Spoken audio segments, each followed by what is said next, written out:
तो दर्शक बंधु फाइनाली आपण मानक जो मैंने सब चतुर्थ पर्याय पर्यंत जो मैंने अपेक्षा करते से खूब शीघ्र टंका मिलवाक जाऊँगी केउ मानक मिल केबे मिल आउ कौ दिन तार तारीखर घोषणा है जो चतुर्थ पर्याय टंकाटी मिलवाक अच्छी आम जानुरी 31 तारीख मध्य जो सरकार घोषणा करते जानुरी 31 तारीख मध्य गोटे लिस्ट आसो से लिस्ट रु आपण मानक जो मानकर 20 लाख हिताधिकारी अच्छा जो योग्य हिताधिकारी से टंका मिल मुझे भिडियो मध्यम आपको जन रखुच्छी जो मैंने भी पाई ना टंका सुभद्रा चतुर्थ पर्याय टंका जो मैंने पाई ना से भिडटी निहाती भाव में देखूँ। तो बर्तमान आरंभ करने पूर्व आपण मानक कही रखुच्छी जब चैनल नुआ आछंती तो निहाती भाव में चैनल को सब्सक्राइब कर बेल आइकन ऑन करदे कारण जेकोसी मुहूर्त मु वीडियो पकई आपण पहुँच कारण जो सुभद्रा चतुर्थ पर्याय टंकाटी अच्छी खूब शीघ्र मुझे कही रखुच्छी परवर्ती समय मुझे कहूँ भिडियो हुए तो लंबा हम शेष पर्यंत निहाती भाव देखिले आपने जानीपर कौ दिन टंका मिल। तो चलते आरंभ करिया। तो आप जानी सरकार बड़ घोषणा कर जो प्रवासी ओडिया थे जो मैंने बाहर भी रही चाकरी कर प्राइवेट हो प्राइवेट जो चाकरी कर भौणी मैंने भाई मैंने बाहर फैमिली नहीं रोचे से एपर्तंत आप्लाय करते से आह्वान कराई से आसिक निहाती भाव आप्लाय कर रखु आउ जो मैंने ओपीडी इन आउट करते ओपीडी इन कर टंका मिल जो मानकर कटि जाते रिजेक्ट लिस्ट आसाला से बर्तमान सुधा सुधार हो गला। तो परवर्ती समय से मिल आउ बड़ अपडेट जोटा अच्छी जोटा सरकार को समस्ते जनई जो मानकर कटि जाता भूल भाव में जो 4 एकर 5 एकर जमी आउ इनकम टैक्स एमती किसी प्रोब्लेम था जो मानकर से रिव्यू कर रिव्यू सहित आपण टंका मिल निश्चिंत भाव में। आउ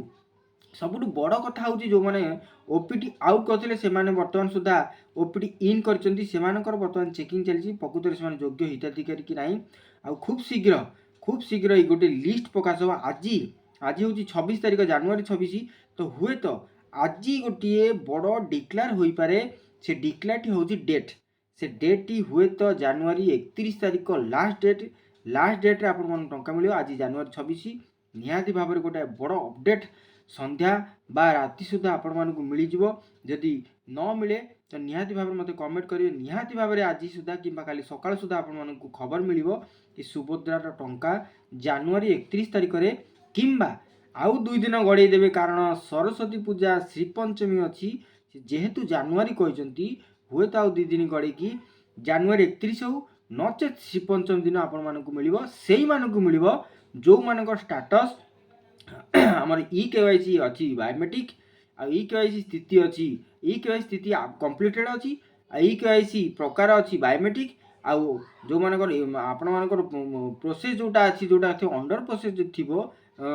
स्वीकृति स्थिति तो निहाती भाव में से ही केवल मिल आउ जो मानकर अंडर प्रोसेस रही जाइए से टंका मिल ना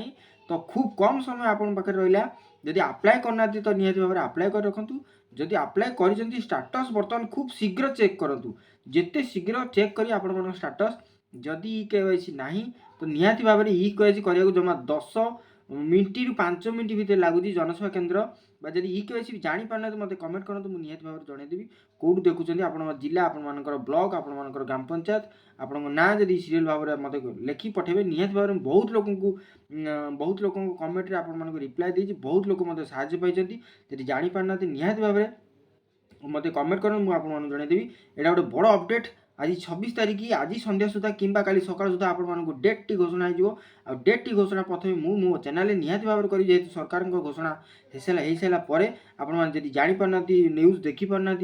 सोशल मीडिया सहित आपने टच अच्छा निहाती भाव में मो चैनल को सब्सक्राइब कर रखी था निहाती भाव में आपण खुशी खबर मिलवाक जाऊँगी खूब शीघ्र यहाँ गोटे बड़ अपडेट था आपण सहित मुझे निहाती भाव में अच्छी जेपर्यंत आप टंकाटी पाई ना सुभद्रा चतुर्थ पर्याय टंका से पर्यंत मुझे सहित अच्छी जदि किसी प्रोब्लेम अच्छी निहाती भाव में मतलब कमेंट करूँ मुझे निहाती भाव में आपंकर सल्व करी। तो आशा करी वीडियो भल लगी जब भल लगी निहाती भाव में कमेंट करूँ लाइक शेयर कर मो चैनल को सब्सक्राइब कर बेल आइकन ऑन कर दिखाँ रोज भेट नुआ एक अपडेट वीडियो सहित अपडेट खुशी सहित से पर्यंत विदाय दिंतु। जय जगन्नाथ नमस्कार।